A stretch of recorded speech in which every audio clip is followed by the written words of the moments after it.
നമ്മളെല്ലാരും കാത്തിരുന്ന എമ്പുരാൻ എന്ന് പറഞ്ഞ സിനിമയുടെ ട്രെയിലർ ഇന്ന് കൃത്യം 1 മണിക്കായിരുന്നു റിലീസ് ആകട്ടെ. പക്ഷേ ട്രെയിലറിന്റെ പല ഭാഗങ്ങളും ലീക്കായി എന്ന് പറഞ്ഞ് അവർ നേരത്തെ അങ്ങ് റിലീസായി. രാത്രി തന്നെ അങ്ങ് സംഭവം റിലീസായി. ഇതിപ്പോ ഒരു ട്രെൻഡാണ് ലീക്ക് ആവുന്നത്. വലിയൊരു ബ്രഹ്മാണ്ഡ സിനിമ എടുക്കുകയാണെങ്കിൽ അതിന്റെ ട്രെയിലർ എങ്ങനെ ലീക്ക് ആവുക, അതിന് ഹൈപ്പ് കൂട്ടാണോ എന്നുള്ളത് നമുക്ക് അറിയത്തില്ല. അതൊക്കെ നമുക്ക് പിന്നീട് ഒരു വീഡിയോ ചർച്ച ചെയ്യാം. ഇന്നിവിടെ പറയാൻ പോകുന്നത് എമ്പുരാൻ എന്ന് പറഞ്ഞ സിനിമയുടെ ട്രെയിലറിനെ കുറിച്ചാണ്. അതുകൊണ്ട് തന്നെ ഈ ഒരു വീഡിയോ മുഴുവനായി കാണാൻ ശ്രമിക്കുക.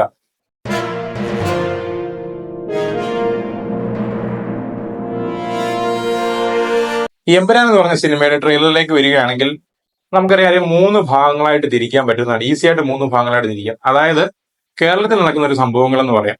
അതുപോലെ കേരളത്തിൽ നടക്കുന്ന സംഭവങ്ങൾ എന്ന് പറഞ്ഞാൽ IUF എന്ന പാർട്ടിയുടെയും അതിനെ ചുറ്റിപ്പറ്റിയുള്ള സംഭവങ്ങളും ആണ് ഒന്നാമത്തെ പാർട്ട് എന്ന് പറയുന്നത്. രണ്ടാമത്തെ പാർട്ട് എന്ന് പറയുന്നത് ഖുറേഷി എബ്രഹാമും സയ്യിദ് മസൂദും തമ്മിൽ എങ്ങനെ കണക്ട് ആയി എന്നുള്ളത്. ഇനി മൂന്നാമത്തെ പാർട്ട് എന്ന് പറയുന്നത് ഖുറേഷി എബ്രഹാമിന്റെ ഒരു ഇന്റർനാഷണൽ ടഫ്, അല്ലെങ്കിൽ Qureshi Abraham versus red dragon എന്ന് പറയുന്ന ഒരു സംഭവവാസത്തിലേക്ക് നമുക്ക് തിരിക്കാം. ഇനി ആദ്യത്തെ ഈ ഭാഗത്തോട്ട് വരികയാണെങ്കിൽ IUF എന്ന് പറഞ്ഞ പാർട്ടിയും കേരളത്തിൽ നടക്കുന്ന സംഭവങ്ങൾ നോക്കുകയാണെങ്കിൽ ലൂസിഫർ എന്ന് പറഞ്ഞ സിനിമയിൽ എൻഡ് ചെയ്യുന്ന സീൻ എന്ന് പറഞ്ഞ IUF എന്ന് പറഞ്ഞ പാർട്ടി യഥാർത്ഥത്തിൽ പ്രിയദർശിനി രാംദാസ്, ജതിൻ രാംദാസ് എന്നീ വ്യക്തികളുടെ കൈകളിലാണ് എത്തിയത്. അങ്ങനെ നമ്മുടെ ജതിൻ രാംദാസ് ആണ് ഈ IUF എന്ന് പറഞ്ഞ പാർട്ടിയെ നയിക്കുന്നത്. പക്ഷേ അധികാരം കയ്യിലെത്തുമ്പോൾ എല്ലാ ആളുകളും വന്ന വഴി മറക്കും എന്നുള്ളത് കാണിക്കുന്ന ഒരു സീൻ നമുക്ക് വ്യക്തമായിട്ട് കാണിക്കുന്നുണ്ട്. അങ്ങനെ IUFന്റെ കംപ്ലീറ്റ് അധികാരം ജതിൻ രാംദാസിന്റെ കൈകളിലേക്ക് എത്തുകയും അദ്ദേഹം വന്ന വഴി കൈവിട്ട് മറ്റു പല കാര്യങ്ങൾ ചെയ്യുന്നുമുണ്ട്. അതായത് ഈ ഒരു പാർട്ടി നേരെ പോകേണ്ട പാർട്ടി തിരിഞ്ഞു പോവുകയാണ്. അത് വ്യക്തമാക്കുന്നുണ്ട് കറക്റ്റായിട്ട് 2-3 സീനുകളിൽ. ആദ്യത്തെ ഒരു സീൻ എടുക്കുകയാണെങ്കിൽ ജതിനും പ്രിയദർശനും 2 സൈഡിൽ നിൽക്കുന്ന ഒരു സീനുണ്ട്. അതിന് നടുക്കൊരു തൂൺ നിൽക്കുന്നുണ്ട്. അതായത് രണ്ടുപേരും 2 ധ്രുവങ്ങളിലാണ് എന്ന് വ്യക്തമാക്കുന്ന ഒരു സീനുണ്ട്. അതേപോലെ തന്നെ വേറൊരു സീനിൽ പ്രിയദർശിനി സംസാരിക്കുന്ന ഒരു സീനുണ്ട്. അതിൽ പ്രിയദർശിനി ഫ്ലെക്സുകൾ മാത്രമേ ഉള്ളൂ. ജതിനും പ്രിയദർശിനിയും ഒരുമിച്ചാണെങ്കിൽ ശരിക്കും ഇവർ രണ്ടുപേരും ഒരുമിച്ചല്ല ഈ ഒരു യോഗത്തിൽ വരേണ്ടത്. അത് മാത്രമല്ല, ആ ഒരു യോഗം ഒന്ന് സൂം ചെയ്ത് നോക്കുകയാണെങ്കിൽ നെടുമ്പള്ളി ഡാമിനെതിരെയുള്ള നെടുമ്പള്ളി ഡാം സംരക്ഷണ സമിതി യോഗം എന്നാണ് അതിന്റെ ഒരു ഫ്ലെക്സ് വെച്ചേക്കുന്നത്. അതേ സ്റ്റേജിൽ തന്നെ തീ കത്തുകയും അവിടെ വന്ന് നിൽക്കുന്ന ആൾക്കാരെല്ലാം ഓടിപ്പോവുകയും ചെയ്യുന്നുണ്ട്. അതായത് ആ ഒരു യോഗം അലങ്കോലപ്പെടുത്താൻ ശ്രമിക്കുന്നുണ്ട്. അത് ശ്രമിക്കുന്ന സ്വാഭാവികമായിട്ടും ജതിനായിരിക്കുമല്ലോ. പിന്നീട് വേറൊരു സീനിൽ പ്രിയദർശിനി നന്ദുവിനോട് പറയുന്നുണ്ട്, എനിക്ക് ജാൻവി കഴിഞ്ഞു കഴിഞ്ഞാൽ രക്തബന്ധം എന്ന് പറയാൻ ഒരാളെ ഉള്ളൂ എന്ന് പറഞ്ഞിട്ട്. അത് വ്യക്തമാക്കുന്നത് സ്റ്റീഫൻ നെടുമ്പള്ളിയെ തന്നെയാണ്. അതായത് ജതിനും പ്രിയദർശിനിയും 2 ധ്രുവങ്ങളിലാണ്. സ്വാഭാവികമായിട്ടും ജതിനെതിരെ പ്രിയദർശിനി തിരിയുമ്പോൾ, അല്ലെങ്കിൽ നേരെ തിരിച്ച് രണ്ടുപേരും തിരിയുമ്പോൾ ഉറപ്പായിട്ടും പ്രിയദർശിനിയുടെ ജീവനും ജാൻവിയുടെ ജീവനും അപകടത്തിലാകാനുള്ള സാധ്യതയുണ്ട് എന്ന് വ്യക്തമാക്കുന്നുണ്ട്. അത് തന്നെ ഒരു സൈഡിൽ നോക്കുമ്പോൾ ഗോവർദ്ധനൻ, നമുക്കറിയാം ഇന്ദ്രജിത്തിന്റെ കഥാപാത്രം, ഒരു ബോട്ടുകളിൽ പോകുന്ന സീനുണ്ട്. ആ ഒരു സീൻ പോകുമ്പോൾ തന്നെ പറയുന്നുണ്ട്, സ്റ്റീഫൻ നെടുമ്പള്ളി നിങ്ങൾ തിരിച്ചു വരണം എന്ന് പറയുന്നുണ്ട്. അങ്ങനെയാണെങ്കിൽ അവിടെ എന്തോ ഒന്ന് സംഭവിച്ചിട്ടുണ്ട്. അത് സാക്ഷാത് സ്റ്റീഫൻ നെടുമ്പള്ളിയുടെ അടുത്ത് പറയാനാണ് ഗോവർദ്ധനൻ പോകുന്നത്. അങ്ങനെയാണ് നമ്മുടെ സ്റ്റീഫൻ നെടുമ്പള്ളിയുടെ കേരളത്തിലേക്കുള്ള തിരിച്ചു വരവ് എന്ന് പറയുന്നത്. സ്റ്റീഫൻ നെടുമ്പള്ളി മുണ്ട് മടക്കിയുള്ള ഒരു വനത്തിലുള്ള ഒരു ഫൈറ്റ് നമുക്ക് കാണിക്കുന്നുണ്ട്. അങ്ങനെ അവിടെ കത്തിപ്പോകുന്ന സീനുകളും എല്ലാം കാണിക്കുന്നുണ്ട്. ഈ ജതിൻ രാംദാസ് എന്താണ് ചെയ്തത് എന്നുള്ളത് നമുക്ക് സിനിമ കണ്ടാൽ അറിയാൻ സാധിക്കത്തുള്ളൂ. ഇനി പ്രിയദർശിനി രാംദാസിന് എന്തെങ്കിലും പറ്റിയോ, അല്ലെങ്കിൽ ജാൻവിക്ക് എന്തെങ്കിലും പറ്റിയോ എന്നുള്ളത് തന്നെ സിനിമ കണ്ടാലേ വ്യക്തമാകത്തുള്ളൂ. പക്ഷെ ഉറപ്പായി എന്തോ ഒരു സംഭവം ഇവിടെ ഉണ്ടായിട്ടുണ്ട്. അതുപോലെ തന്നെ പിന്നൊരു സീൻ എടുക്കുകയാണെങ്കിൽ നമുക്കറിയാം ഈ KLT 666 ക്യാർ വരുന്ന ഒരു സീനുണ്ട്. ആ ഒരു സീനിൽ നമ്മൾ ലെഫ്റ്റ് സൈഡിലോട്ട് നോക്കുവാണെങ്കിൽ അവിടെ കൊടുത്തേക്കുന്ന IUFന്റെ സിംഹാസനത്തിലേക്ക് പ്രിയദർശിനിക്ക് സ്വാഗതം എന്ന് പറയുന്നത്. പിന്നീട് ഒരു സീൻ നോക്കുവാണെങ്കിൽ നന്ദുവിന്റെ ക്യാരക്ടറും സായികുമാറിന്റെ ക്യാരക്ടറും എല്ലാം ചിരിച്ചുകൊണ്ട് നിൽക്കുന്ന സീൻ.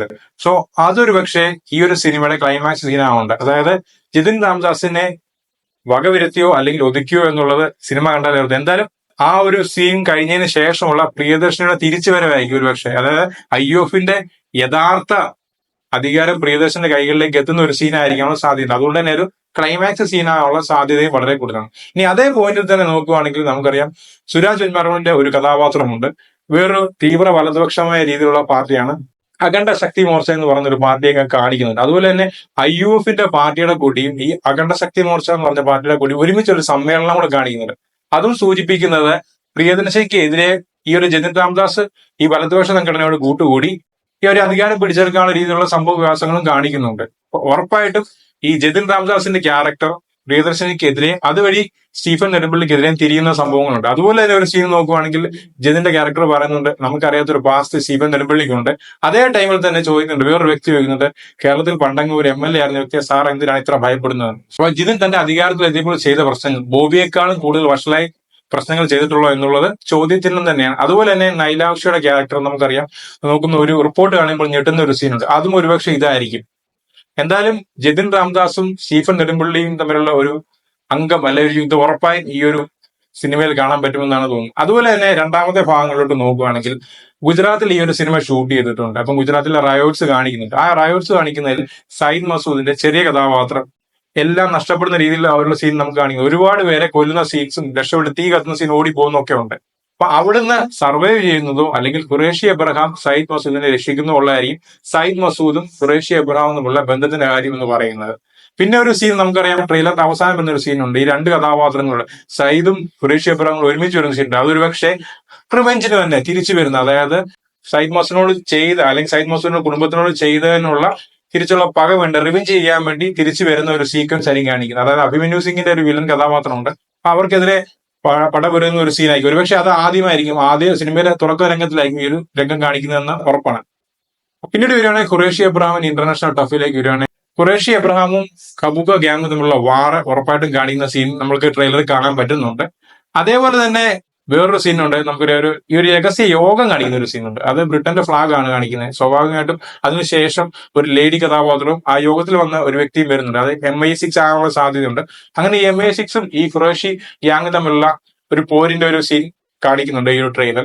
അതുപോലെ തന്നെ ആ യോഗത്തിൽ പറയുന്നുണ്ട് ശത്രുവിന്റെ ശത്രു നമുക്ക് മിത്രം എന്ന് പറയുന്നത്. അങ്ങനെയെങ്കിൽ ഖുറേഷി എബ്രഹാം ആണോ ആ ഒരു മിത്രം എന്നുള്ളത്, അല്ലെങ്കിൽ വേറൊരു ഗ്യാങ്ങിനെ തകർക്കാൻ വേണ്ടി അവര് ഈ MI6 ഉറപ്പായും ഖുറേഷി എബ്രഹാമിനോട് കൈ ഓർക്കുന്നതാണ്. പിന്നീട് നമ്മളെല്ലാം കാത്തിരുന്ന രംഗം, അതെ, ദ മെയിൻ വില്ലൻ എന്ന് പറയുന്ന റെഡ് ഡ്രാഗൺ എന്ന് പറയുന്ന സ്പ്ലിറ്റ് സെക്കൻഡിലാണ് ഈ റെഡ് ഡ്രാഗൺ പോകുന്നത്. കറുത്ത കൊണ്ടിട്ട് പോകുന്ന ഒരു സീനുണ്ട്. അപ്പം അത് തന്നെയാണ് നമുക്കറിയാം L2 എംപുരാനിലെ ടൈലന്റ് എന്ന് പറയുന്ന ആ ഒരു വ്യക്തി നടന്നു വരുന്ന ആ സീനായിരിക്കുമല്ലോ ഉറപ്പായിട്ട്. പക്ഷെ അതൊരു സ്പ്ലിറ്റ് സെക്കൻഡിലാണ് കാണിച്ചേക്കുന്നത്. എഡിറ്റർ ഗംഭീരമായിട്ട് ആരാളാനുള്ള സാധ്യതയും കാണിക്കാത്ത രീതിയിലാണ് കാണിക്കുന്നത്. അത് പോസ് ചെയ്ത് നമ്മൾ കുറച്ചേരം ആ ഒരു റെഡ് ഡ്രാഗണിലെ സൂക്ഷിച്ച് നോക്കുവാണെങ്കിൽ നമുക്ക് പകതാണെന്ന് നോക്കി കഴിഞ്ഞാൽ കുറെ നേരം ആലോചിക്കുമ്പോൾ അത് പകതാണുള്ള സാധ്യതയുണ്ടെന്ന് നമുക്ക് തോന്നിപ്പോ പുഷ്പയുടെ ഒരു ലുക്ക് കണ്ടിട്ട്. ഇനി രണ്ടാമത്തേത് നോക്കുകയാണെങ്കിൽ കുറച്ചാണെങ്കിൽ റിക്ക് ആണെന്ന് നോക്കി കഴിഞ്ഞാൽ അദ്ദേഹം ആണോ സാധ്യത. ഇനി ബ്രേക്കിംഗ് ബാഡിലെ ഗൂസ്മാൻ ആണെന്ന് നോക്കി കഴിഞ്ഞാൽ അതിനും സാധ്യത ഉണ്ടെന്ന് നമുക്ക് തോന്നിപ്പോ. ഇനി അതുമല്ല സാക്ഷാൽ മമ്മൂട്ടി ആണെന്ന് ചോദിച്ചു കഴിഞ്ഞാൽ കുറച്ചേരം കൂടെ ആ ഒരു പോസ്റ്റർ ഇങ്ങനെ നോക്കി ഇരിക്കുവാണെങ്കിൽ അത് മമ്മൂട്ടി ആവാനുള്ള സാധ്യതയും തോന്നും.